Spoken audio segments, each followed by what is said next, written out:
அம்மா படுத்திருக்க ஆங்காரம் கொண்டிருக்க அக்கினி போல் புத்திருக்கும் உத்தமிய பாருங்களே. நீட்டி படுத்திருக்க நீதி சொல்ல காத்திருக்க ஈசான பொட்டலிலே மாசாணி பாருங்களே.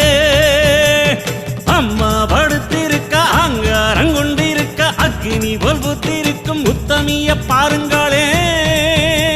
நீட்டி படுத்திருக்க நீதி சொல்ல காத்திருக்க ஈசான பொட்டலிலே மாசாணி பாருங்களே.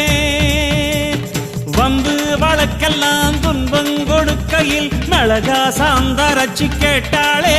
நாம கலங்காம மாசாணி காத்தாளே.